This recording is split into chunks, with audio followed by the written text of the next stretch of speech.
Hey guys, how's it going and welcome. So I hope you guys all had an excellent holiday season, and today guys, we're here to go back to where it all began. We're going to be talking about the tabletop format as it pertains to Total War Warhammer 2.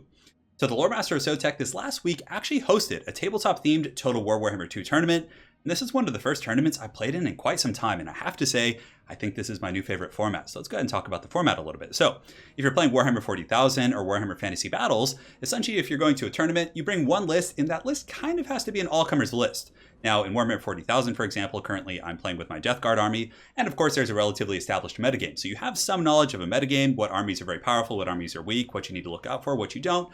That applied to Warhammer Fantasy Battles as well. And it's a very fun format because you kind of have to make these all-comers lists. Your list has to have a little bit of everything. I mean, you can go all in, and you see that sometimes in Tabletop, right? You'll see a list that is going to kind of yield its losses to certain things, but it's just going to go all in to defeat other lists. For example, in Warhammer 40,000 right now, you might be facing an Imperial Knights list, so you're going to kind of bring a counter to that, but then you might lose to Horde armies and armies that just have tons of models on the table. So it's a really interesting kind of mind game, right? So Sotek essentially hosted this tabletop tournament. Each player got to pick one race. All of the matches were a best of one. So it's, all the marbles on the table right away. Your army, I had so much fun. There was like 2 or 3 days where I was looking at my army. I was like, okay, how am I going to beat the Beastmen? Or how am I going to deal with Skaven? How am I going to deal with like an Empire gun line or artillery? And it really kind of, it just stimulates the mind in a different way. And it was quite a bit of fun. And as someone who's really getting into tabletop right now and playing Warhammer 40,000 with my Death Guard, this was an absolute blast. So there were 8 players in the tournament, very similar to like the Everchosen in terms of bracket structure. But instead of best of 3s, it was best of 1, obviously, because if you only have one list and you're bringing one army, it'd be a little bit ridiculous to play like 3 games with the same army. And it kind of made for a very fast, digestible format too. We got through the 8 matches relatively quickly, probably in about the same time that we would get through one of my Eternal Challenger leagues, but of course with 8 players instead of 4. So each player picks one race, and it has the same limitations as the King's Cup in terms of army limits. So you obviously can't spam, 30 deck droppers and just fly around the sky cackling and doing all that kind of good stuff. But it has the same limitations as the King's Cup rules that you guys have been seeing in the Eternal Challenger League. And you just pick one faction. So for me, I picked the Vampire Coast as I feel most familiar with Vampire Coast right now. They just came out. I've been playing them a ton, just working on different builds. So I felt like I had relatively good control over the army. So I picked Vampire Coast. And as far as faction diversity, there was quite a bit because normally you see a faction like Skaven, right? They're considered to be a little bit on the lower end of the spectrum. But the Skaven, for example, in a tabletop tournament, I'm not going to know I'm playing against Skaven or, Greenskins for that example, or for any matter, right? So you're not going to be able to hard counter them. You just need to have a well-rounded list that can kind of perform a little bit against every faction and hope that it kind of all comes together at the end of the day. So a faction like Skaven has a couple blaring weaknesses that's pretty easy to counter if you know you're facing them. But if you don't, it can definitely really capitalize on some of their strengths, which is really cool because it kind of opens up strengths for some of the older factions. Well, no, I wouldn't say older, but some of the weaker factions, I should say. So let's go ahead and talk about my army. So I did pick the Vampire Coast, and we'll go over my army. We're then going to talk about the armies and picks of my opponents. We probably won't look at all of their lists, but we'll talk about what they picked so you guys can see the faction pool in there. And then from there, we're going to go into the matches. So they were definitely very fun. Really excited to show you guys, but let's look at my army. So I picked Vampire Coast. Again, like I said, very comfortable with Vampire Coast right now. We have Count Noctiluss for the Lord, and he answers a lot of problems, right? So Noctiluss, if we're looking, for example, the armies, I feel like he's going to be really good against High Elves. He's good against Dark Elves. Against Skaven, he's decent. Warp Lightning Cannons are a bit of an issue, in the heavy Skaven artillery. But I feel like I have Deck Droppers and Hounds and Bats to go handle those, so I didn't feel terribly concerned. I mean, Vampire Coast mirror match, thankfully there were no other Vampire Coast. I was surprised there wasn't it. But against Tomb Kings, he's great. Against Empire, again, a little bit susceptible against the cannons and the gun pieces and things like that. But with my amount of harass in my army, I felt relatively safe. So basically, I kept building armies, right? This was my thought process. I kept building armies, and I looked at my list. I was like, could I go on ladder and beat someone who has a pre-constructed army against Vampire Coast with this list? And I kind of felt like I had a good chance against everyone. Against High Elves, sure, I have Noctiluss against them. I have the Depth Guard and the Chaff against the Infantry. Depth Guard are really good against High Elves. The Guns and the Deck Droppers are going to be super good against Heavy Cav, Scurvy Dogs, Bats, etc., etc. So I went through every list and I kind of was like, okay, I have an answer for every faction. Against Lizardmen, I have the Depth Guard and I have the Deck Droppers against Dinosaurs. I have the Bats to disrupt Skinks. I mean, it's a well-balanced list, right? So I felt like it was pretty powerful. So Noctiluss, just a front line of Chaff, Deck, and Mobs against factions that are going to be using lightly armored troops like, the Greenskins, for example. We're going to be seeing the High Elves and Dark Elves who bring Sisters and things like that. And Spearmen, Depth Guard are just MVPs, right? Halberds are going to be a little bit helpful against monstrous armies, but against monstrous armies, I didn't feel terribly concerned because I felt like I could pull them into my tar pit. Zombie Pirate Gunnery Mob and the Black Spot plus triple Deck Dropper could really take them out. Now, the one thing, like I said, that I yielded in this list, I knew that my deck droppers didn't have that much protection, right? I only had a couple of Fellbats, but since it's an all-comers tournament and people didn't know they would be playing Vampire Coast, I was like, deck droppers are going to be really strong. But again, if one of my opponents came super well prepared and had a very, like a Dark Elf army and brought like 3 or 4 Harpies, being like, okay, I need to respect the Air Force and that there could be trouble up in the sky, I could be in a ton of trouble and could just lose. So I really invested heavily into the deck droppers, hoping my opponents wouldn't have that much anti-air. So nonetheless, Depth Guard and, Zombie Chaff, I have guns to deal with armor, I have Scurvy Dogs and Fellbats, because there's a lot of factions you need to get into the back line. Like against Empire, you need to do that. And against Greenskins, you need to shut down Rusty Airs. Against Dwarves, you need to be disrupting their gun line and their cannons. So I felt like I had ample harass. I had really good mobility. I had the deck droppers with handguns to take out heavy cav. I, put the burden on my opponent with Count Noctiluss, right? Because Count Noctiluss is going to be having that really good range. And ultimately, I just felt like this was a really good all-comers Vampire Coast list. Now, there's a couple things that could really be a lot of trouble. I felt like High Elves would be pretty hard, actually. Like Lothran Sea Guard and having a, really good anti-air just to kind of fend off my deck droppers and just, all kinds of stuff like that. But anyways, this is going to be my list for the tabletop tournament. So remember, this army is going to be playing all of my opponents that I'm going to be facing off. So if I lose in the first round, that's going to be it. You're eliminated. But if I go on, I will be facing multiple lads here. But again, hopefully you guys enjoy. So let's go ahead and jump into the games. But before we do that, let's talk about what our opponents are going to be picking. And now let's go ahead and talk about my opponents and their respective picks.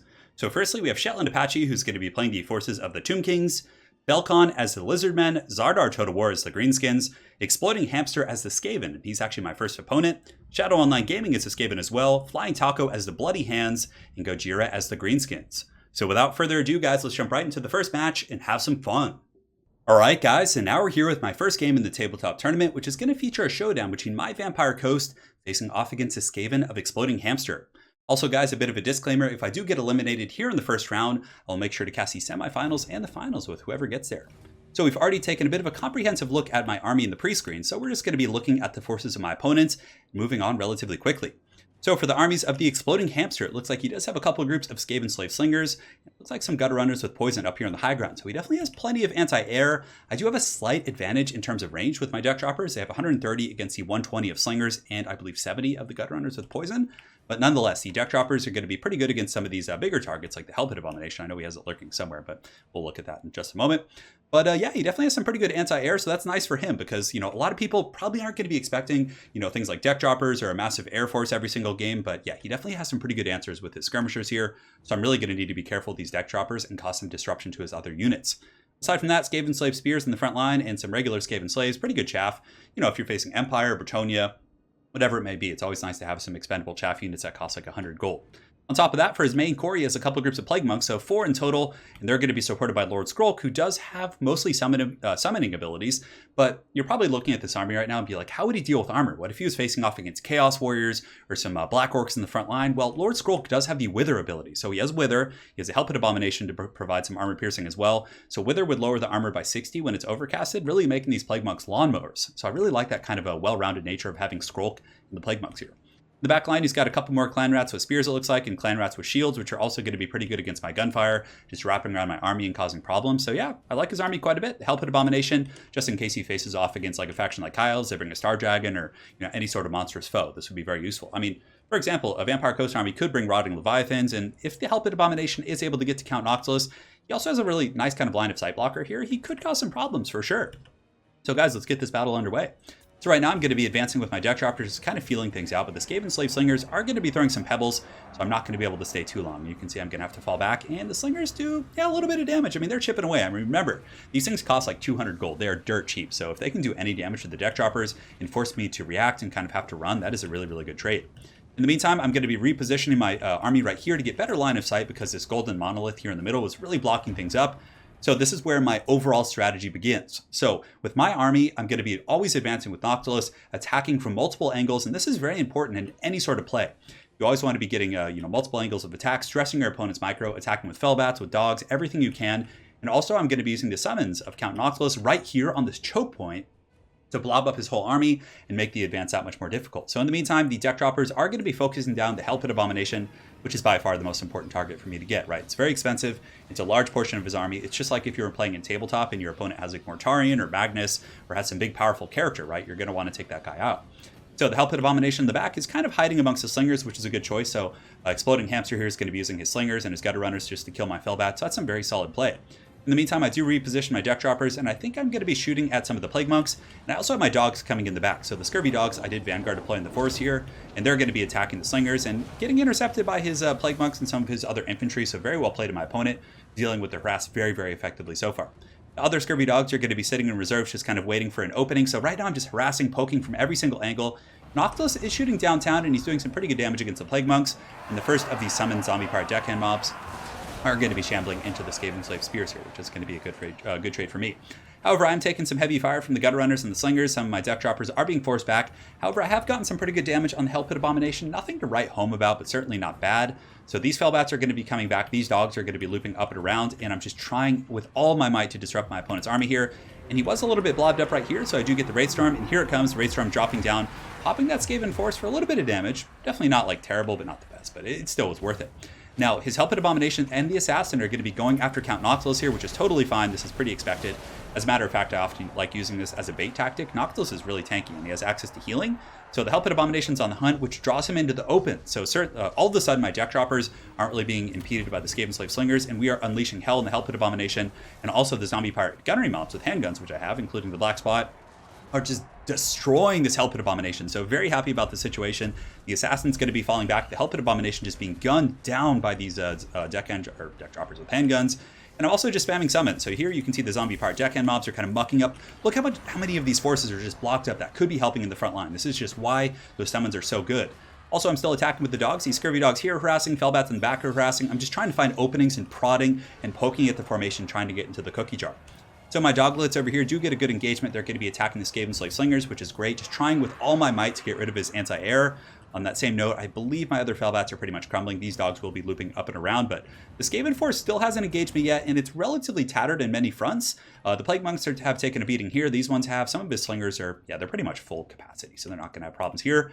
But the Hell Pit Abomination actually got It's Too Horrible to Die, so I was like, oh man, that advantage, I thought I was going to be able to kill it instantly and just get a massive bounce of power advantage, but the Hell Pit Abomination was too horrible to die. It came back, but I detached one group of my deck droppers with handguns, as well as Fellbats, knowing the Skaven are a somewhat slow faction, and they wouldn't be able to get their Slingers over here to help, and I'm just going to try and finish off that Hell Pit Abomination. In the front line, my Zombie Pirate deckhand mobs are taking some of the slings to the face, which is okay. My deck droppers with handguns are just going to be shooting at some of his Plague Monks and going after those other high-value targets. You can see they're shooting in here. My handguns are online for the most part, just shooting in at the squishier targets. Count Noctilus is shooting downtown, trying to finish off that Hell Pit Abomination, which unfortunately did rally. The Hell Pit Abomination is fighting the Fellbats. It's pretty low, though. It has like 32 leadership, and it's getting to the point where it might potentially break off if it takes a little bit more damage. So I do circle my deck droppers away from the main fight, just trying to get away from his Slingers, and I'm going to be shooting at this Hell Pit Abomination with all my might, trying to finish it off. But now the Plague Monks are here. So even though the beginning of the battle went very heavily in my favor, he's able to kind of push through my front line. The Plague Monks are just making mincemeat of my Zombie Pirate deckhand mobs. Thankfully, though, I do have my Depth Guard. So I have two groups of Depth Guard. One of them, I believe, pushed up a little bit aggressively here in the front and might have got overwhelmed really quickly. No, I have two groups in total. So one's here. We'll keep tabs on the other one. It looks like the other one is here as well. So yeah, it's in okay shape. Anyways, he is pushing through with some Skaven Slave Spears, and Skrulk, he's obviously going to have the capabilities of spamming summons. And I do summon a Zombie Pirate Gunnery mob right here with Count Noctilus just to start shooting at some of these Slingers right here. I figured that Exploding Hamster would probably fall back and be able to get some skirmishing, but they're actually running really low on ammo. So his anti-air resources are pretty much, it looks like in the back he has some ammunition, he has some Slingers, but there's not a horrible threat right here as it pertains to my Air Force. So I'm going to be marching forward. These Depth Guard here, they're going to be engaging whatever they can run into. I think I was pathing forward, but they'll just end up fighting some of these Plague Monks. Over here, the same thing is happening. The Depth Guard are fighting a pretty big force. They actually are able to break off that Assassin. So that Assassin took a bit of a beating, but my opponent does have Skrulk over here, and Skrulk has great damage output. He's going to be able to crumble their leadership with Contaminate.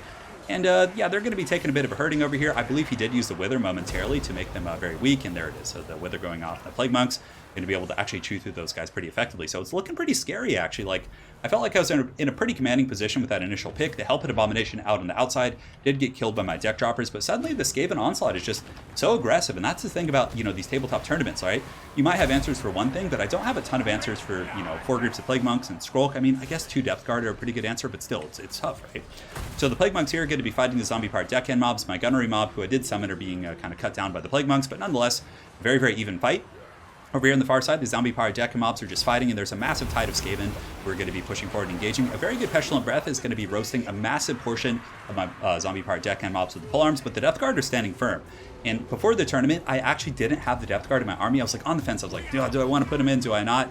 But I ended up putting 2 groups in, and man, I'm very happy I did, because this Skaven army would have run me over if I didn't have them. So the Depth Guard here up to 88 kills. The ones on the far side, though, I do use an Invocation of Nehek to try and top them off. And they still racked up 85 kills, performing very well against the Skaven Elite Infantry, or quote-unquote Elite with the Plague Monks. But he does have an Assassin here who is able to karate kick that guy in the face, which is pretty brutal. And Skrulk was also beating on those guys for quite some time. So very good stuff for my opponent. He's able to burn down those Depth Guard there, really kind of withering my elite troops. In the meantime, Big Daddy Skrulk is able to summon some Clan Rats in the back, and they're going to be attacking the black spot. Now, the black spot could probably maybe put up a fight against the summoned Clan Rats in melee, considering they have pretty good stats, but I actually do try and fall back and drag them. I'm so used to playing factions that are a little bit, the gun line can actually run from a summon here, but in this case, it's not the case. Yeah, these Clan Rats are going to chase me down, so a bit of a mistake there. I should have just engaged. Count Noctilus, in the meantime, is going to be shooting at Skrulk, and I saw Skrulk in open field a little bit, so I was like, okay, I need to pick him off. The battle is too close from a comfort here, so my depth droppers. Imagine if Depth Guard could be carried by deck droppers and just like swing down and slice things. That'd be crazy. But the deck droppers are actually running really low on ammunition. Noctilus is actually taking that fat Liber Bubonicis to the face, which is really going to wither him down. I do have enough for maybe a couple invocations of Nehek. It's still a very scary situation, and he does have an assassin over here with concealment bombs. So this guy came out of absolute nowhere. He appeared behind Count Noctilus. He was like, nothing personal, kid. And all of a sudden, I was like, oh man, I went from a very comfortable, happy position to having trophy heads, rival high talisman. My combat stats are 0 and 0, and I'm just in so much danger right now. Count Noctilus is just being slapped up by Lord Skrulk, and man, he got me pretty good there. But I do summon some zombie pirates, and I'm able to kind of scurry away. The assassin and Skrulk obviously don't have the best mass, so I should be able to run away. Now, as far as the rest of the fight goes, the Plague Monks are still fighting pretty hard. He's pulling in his reserves of the Clan Rats with these spears over here, and his assassin is really just kind of jumping around and helping out in these various fights. So all of my chaff is pretty much withering, right? Like all these polearms and zombies in the front starting to get pretty beat up, but the Depth Guard are really the name of the game. So these guys are absolute beasts. They're up to 125 kills. They're kind of chasing off whatever they can find, but pretty good kiting here from my opponent. The Exploding Hamsters, actually, it looks like he's pulling back his Plague Monks and just trying to kite my Depth Guard around. But realizing I was being kited a little bit, I saw a very big pitched fight here in the middle. So I was like, okay, let's send in the Depth Guard. Maybe they can intercept Skrulk and cut down some of these Clan Rats and do pretty well from there. So another invocation has gone down. Balance of power is relatively even. I think I was slightly ahead for a while, but he's had some pretty good plays of isolating Noctilus. And his assassins are just coming in from all angles with their concealment bombs. So I'm going to be trying to march past Skrulk right now. He is pretty low mass.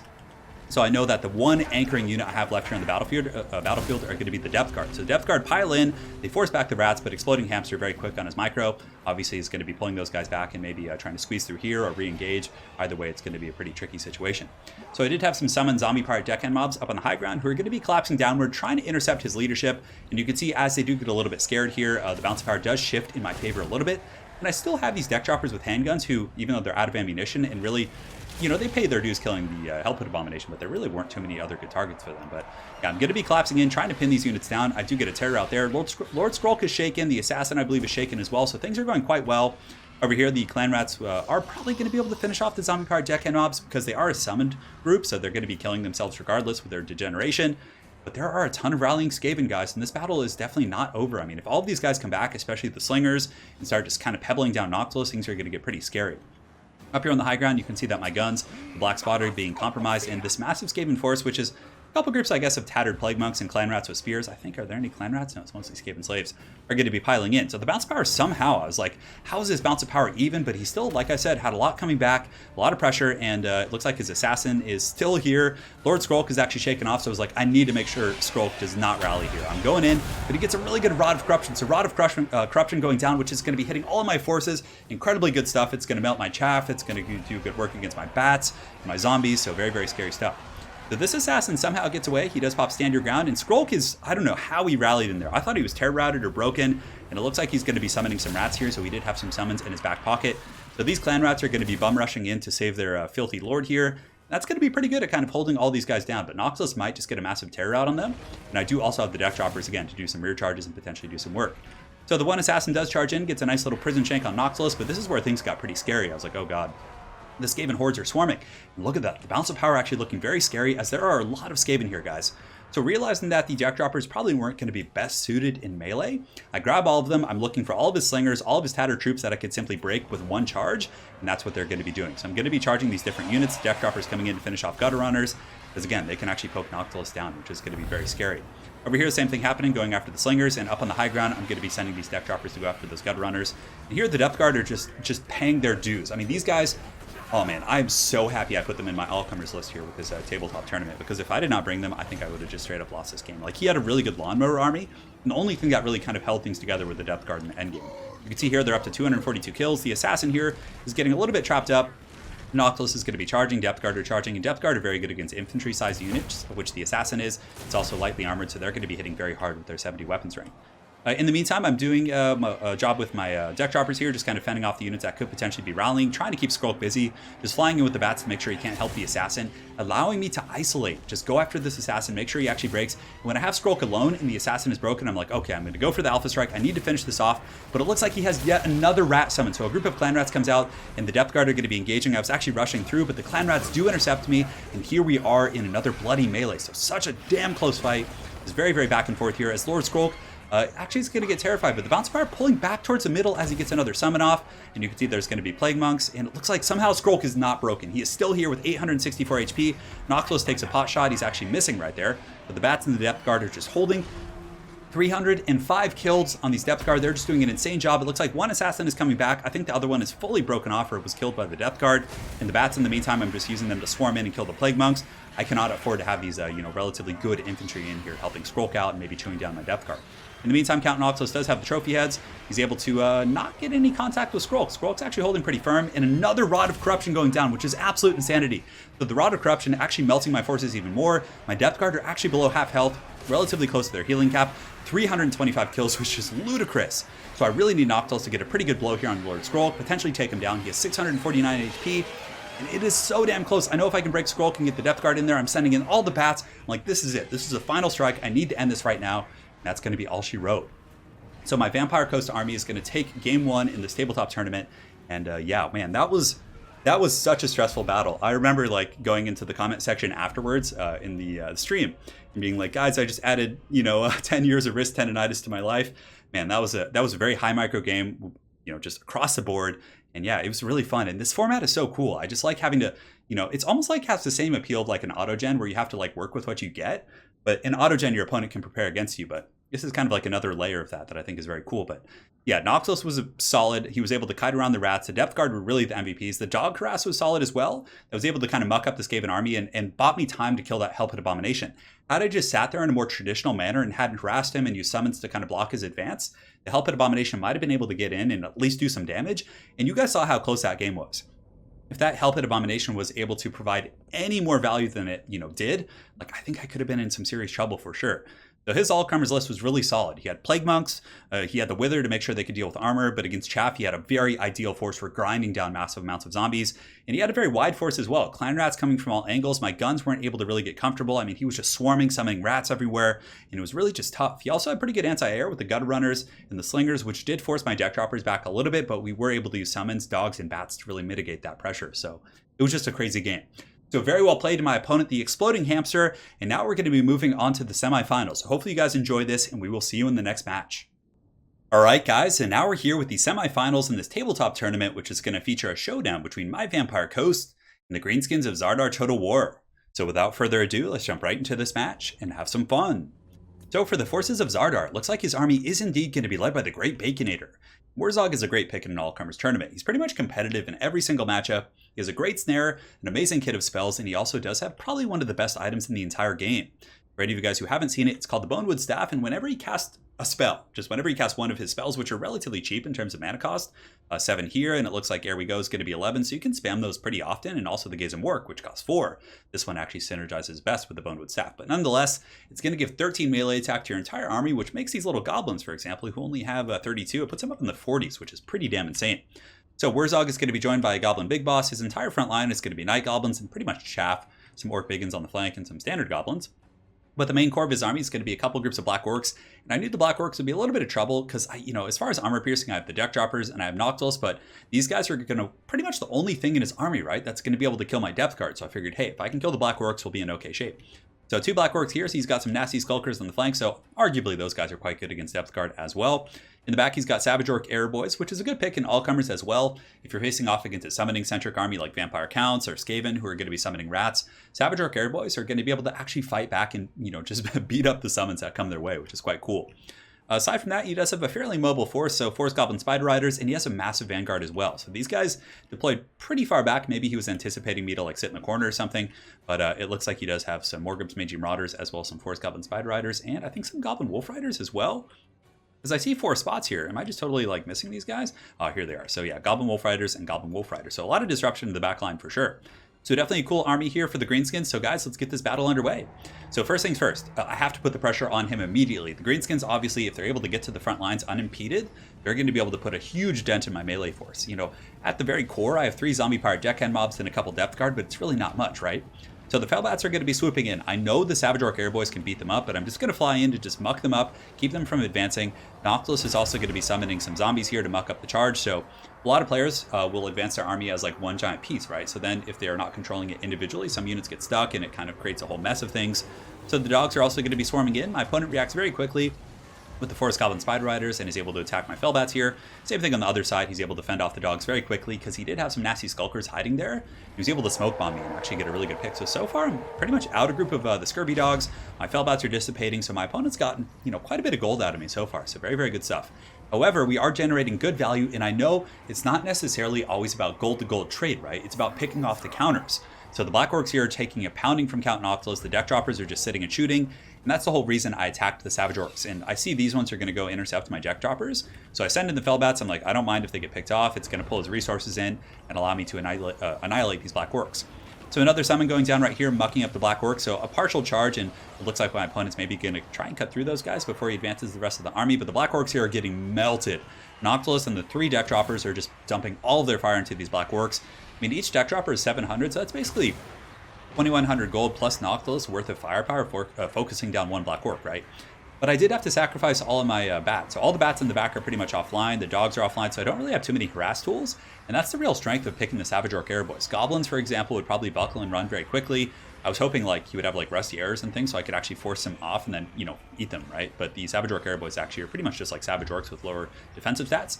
But the Black Orcs here are able to get destroyed pretty quickly. Noctilus doing a pretty good job, but the Goblin Big Boss is going to rush in and probably intercept Noctilus here, which is fine because I kind of have an open field trap.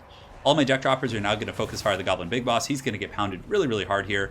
And obviously all of his supporting elements and the things that are the natural counters against my Deck Droppers are inundated in the back, a little bit out of position, but nonetheless, the Greenskin Wa is going to be coming out of the forest, so the Goblin Wolf Riders rushing out, and you can see the Morgub's Mangy Marauders and Forest Goblin Spider Riders taking pot shots at the Depth Guard, who aren't shielded, and Morgub's Mangy Marauders do actually have pretty good armor piercing, so not a terrible decision to shoot those guys. However, I think he needs to get maybe into my gun somehow, because when the gun starts shooting, it's going to get pretty hog wild. So right here, the Zombie Pirate Deckhand mobs are going to be engaging Biggins. This is going to be a great engagement for the Orcs. These Biggins are just going to cut up the zombies. I mean, this is a massacre. Look how much bigger and more savage looking they are. But yeah, you can see the Zombie Pirate Deckhand mobs getting mulched pretty bad. Goblins have reached the front line, but they are going to be met by Deckhand mobs who are going to tank their leadership due to the fact they're zombies and they have fear. So it's going to be a little bit tough for the lads, but my opponent does rush through very well with the Forest Goblin Spider Rider. So he gets into the back line, attacks my Zombie Pirate Gunnery mobs here. That's going to be tough. He temporarily shut them down. I do have the black spot over here, so I was hoping he would hit the black spot, but he did come in on the right target. Fist of Gork going down as well, and you can see my Gunnery mob taking quite a bit of damage, but I'm shambling back slowly, just trying to waddle my guns back and get them to the Zombie Pirate Deckhand mobs here to help them out a little bit. In the meantime, Noctilus is relatively safe, and the Depth Guard are just going to lawnmower these goblins. 70 kills already on these ones, and hopefully I'll remember to detach them. I actually make a pretty catastrophic mistake over here. So these Depth Guard are going to kill these nasty Skulkers in a matter of seconds. It's just brutality.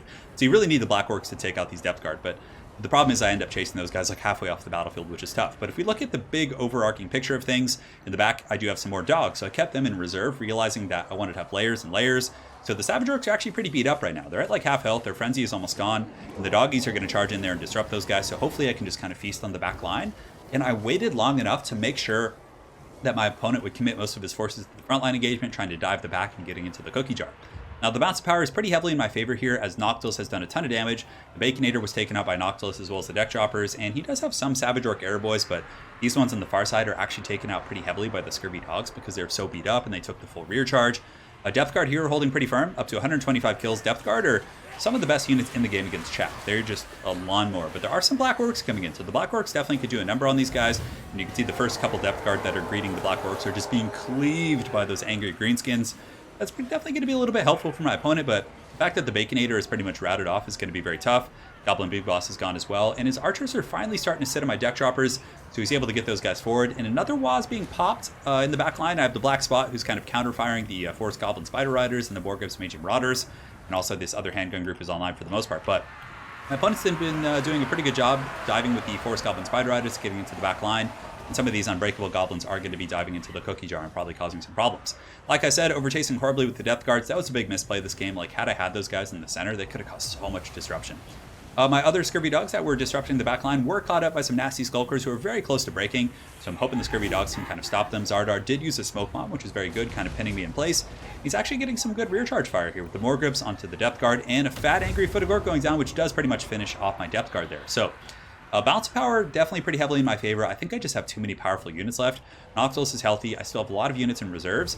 Deck and mobs, polearms. My guns are pretty much offline, though. He's able to get back here with the Angry Goblins, and the Biggins, of course, who you guys saw were fighting the zombies on the far side, are rocking 179 kills. So these guys are going to be rushing in, causing a ton of problems, and you can see they're definitely pretty pissed off. So Gork and Mork will be proud of these guys. But as far as the rest of the battle goes, the Depth Guard are going to be returning. Wurzog has fallen to some of my handgun fire, if I'm not mistaken. Noctilus is pretty much going to be terror-routing the Black Orcs that are left. I mean, the Black Orcs took way too much damage in the beginning of the fight. They just got pounded. And you see Noctilus with his massive cannon there, able to put those guys down, and that's going to be all she wrote. So my tabletop army of the Vampire Coast is going to be advancing to the grand finals of this tournament, where we will be facing off against the Tomb Kings, which is definitely going to be quite a fun showdown. So I think there's a couple lads still fighting over here. These brave goblin heroes of the I don't know what you would call the Greenskin realm, but of the WoW we could just say. But yeah, definitely had the tools to take on this Greenskin army. We had plenty of focus fire for the Black Orcs, and we had skirmishing tools to deal with the archers. We had just I feel like the Depth Guard were also really good. It's like the recipe. You build a well-rounded tabletop army, and you isolate and take out the things that can obviously deal with your Depth Guard. But I think a big thing about the tournament so far, and just my observations, is that obviously in an all-comers tournament, like, what other faction has like air units like this that would, it really makes Vampire Coast tough to kind of prepare for, because I mean, I guess, yeah, he had like some missile cav and some Savage Orc Air Boys and stuff like that, but yeah, I guess they just got caught up in the back line for far too long.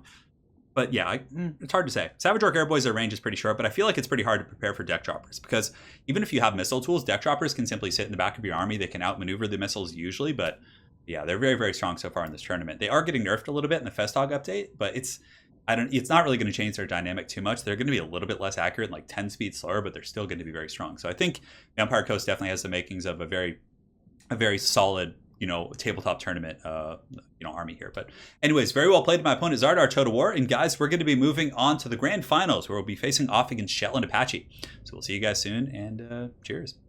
All right, guys, and now we're here with the grand finals in this tabletop tournament, which is going to feature a showdown between my Vampire Coast and the Tomb Kings of Shetland Apache. It also looks like it's going to be a battle of the beard ornaments between Cetra and Count Noctilus here, so definitely should be quite a bit of fun. So without further ado, let's jump right into this match and have some fun. So for the forces of the Tomb Kings, it looks like they have a very construct-heavy army. In total, they do have 2 Tomb Scorpions who were discovered by my noble dogs here in the forest. We have the double Tomb Scorpion, and as far as the metagame of the tournament goes, there was I think 2 Skaven and maybe 3 Greenskins. So the double Tomb Scorpion's a very, very strong pick here from Shetland Apache. However, I feel like I have some pretty good answers with the deck droppers, but nonetheless, Tomb Scorpions are just always problematic. I mean, they can really stick on targets. It's hard to pin them down unless you have some really high mass units, so definitely going to be a little bit of a issue for me. I mean, maybe Noctilus could pin them down, but aside from that, they should be able to run through most of my forces.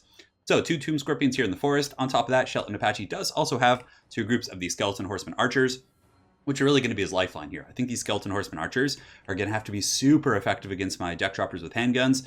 Either they're going to have to absorb the ammunition, or I'm going to have to target them and waste ammo, therefore I won't have the ammo for other targets, or these bad boys are going to have to try and chase down the deck droppers. So they have 140 range, and the deck droppers I think have 130, give or take, so yeah, definitely a pretty good answer there. But I'm going to be swarming them with my dogs and fellbats and doing everything I can to shut those guys down, because if I'm able to, I'm going to have relative free range on the other targets. On top of that, he does have Cetra the Imperishable atop his Mighty Sphinx. definitely a good choice. As far as the metagame goes, we saw a lot of greenskins and Skaven, and he's probably been doing some pretty good work this tournament.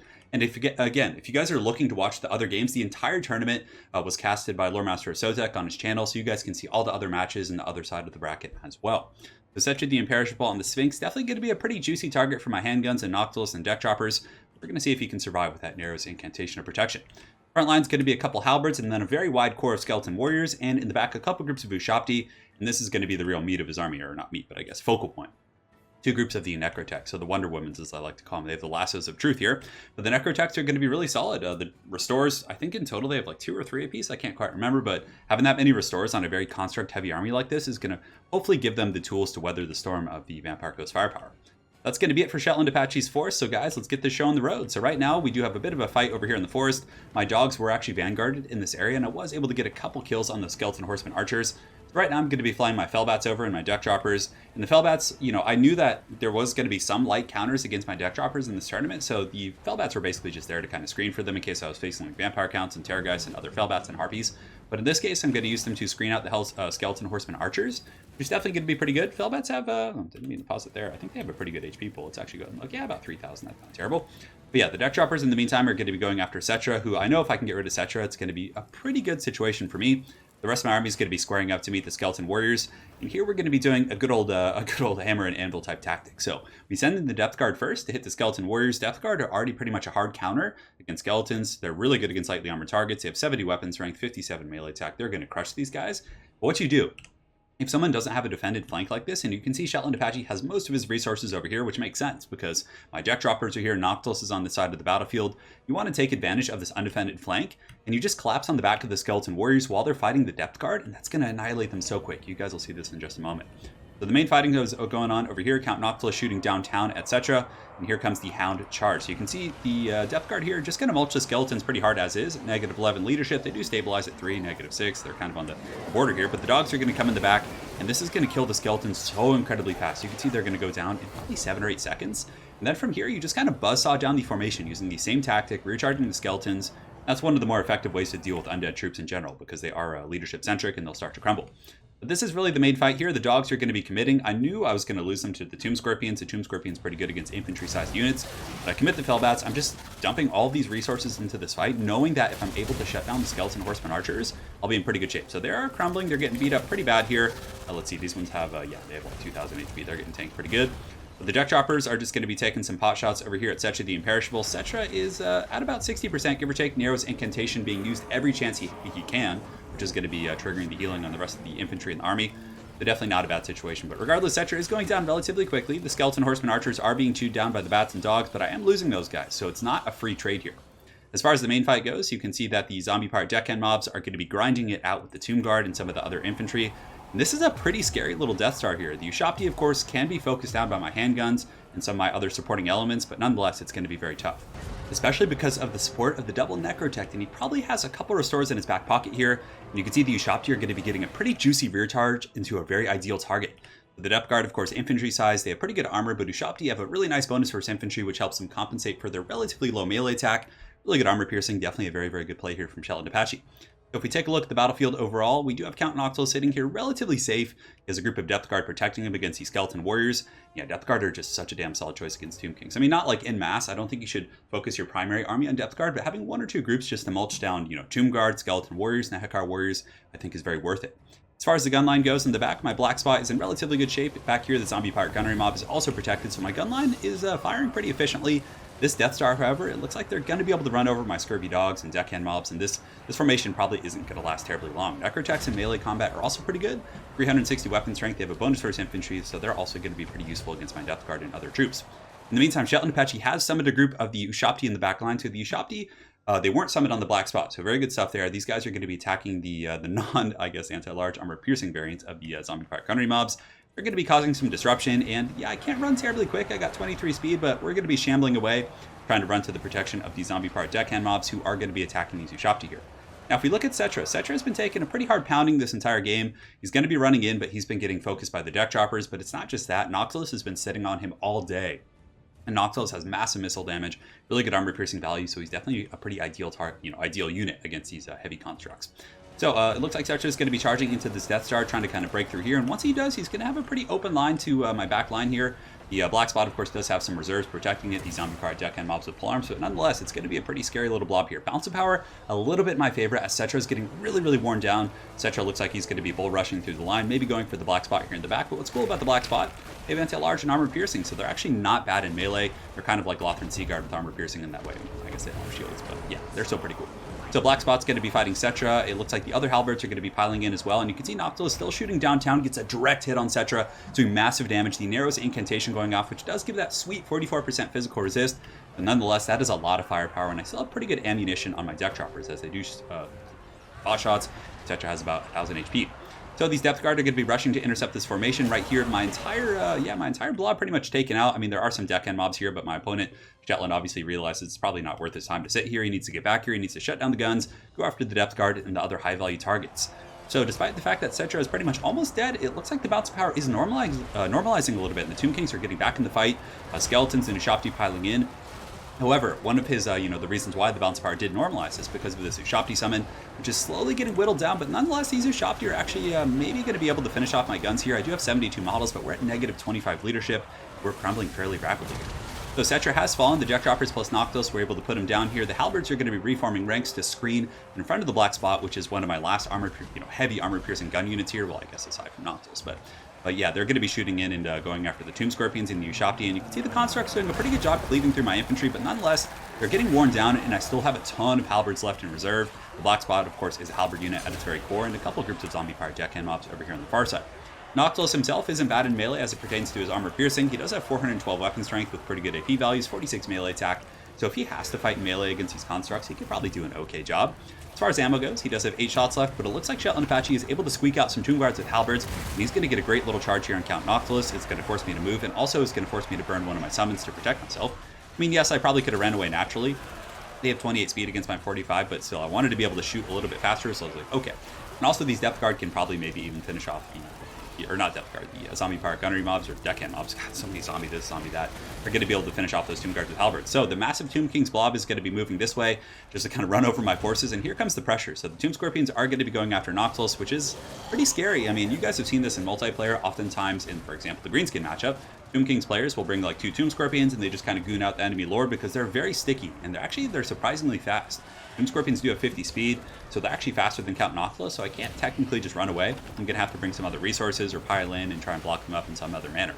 So I do use my last charge and my Broths and Moondial to kind of tar pit these guys. I saw the Necrotex and the Ushopti coming in, so they're coming for that booty. Going to be trying to drag down Count Noctilus. I do have some Overwatch fire coming in from the Deck Droppers with handguns, which is quite nice. Still a pretty messy situation. The bounce of power is actually somewhat even. It's kind of teetering a little bit in my favor, but it keeps coming back towards the middle as the Tomb Kings do kind of melt my gun lines here.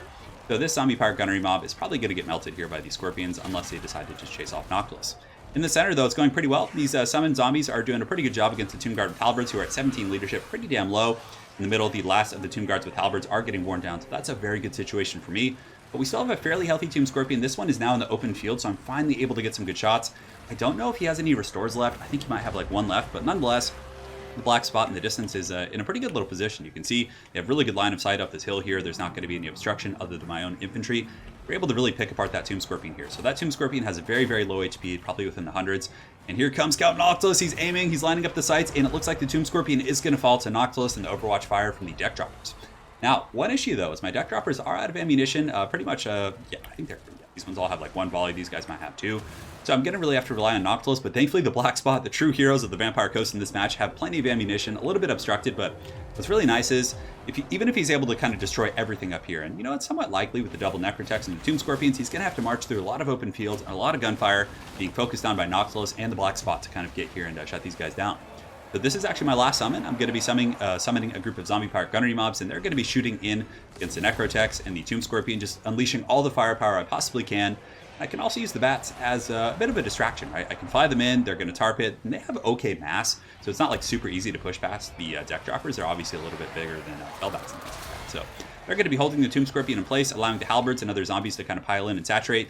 Right now I'm like, okay, I need to go for the Alpha Strike. I need to finish this game. We're going to send in Count Noctilus, and like I said, he's not terrible in melee, and he's probably going to be able to hit past the 30 melee defense of these Necrotex, so he's going to march in there, and you can see immediately he comes in and triggers army losses with just his massive bulk, just kind of I don't know what term I was looking for, but just marauding into these forces here and doing some great work for sure. So they're going to be disintegrating due to army losses. Very well played to my opponent, Shetland Apache. So there it is. My Vampire Coast force is going to be taking the grand finals and winning the tabletop tournament. And I really think it came down to a couple things. So like I said in a couple of the previous battles in number 1 versus Exploding Hamster, I think these depth guard were really just like the MVPs. Like in this matchup, they performed super well. They grinded down a massive portion of his force. And even though he dogpiled in and killed them, they were able to kind of, at least hold them there and allow my guns to do their job. On top of that, they single-handedly won me the Skaven matchup. I mean, the deck droppers did really good against the Hellpit Abomination, but at the end, the 320 kills on the depth guard in my first game were just incredibly solid. Against the Greenskins, they were good. So I think bringing the 2 groups of depth guard, which I almost did not bring, I almost went super wide.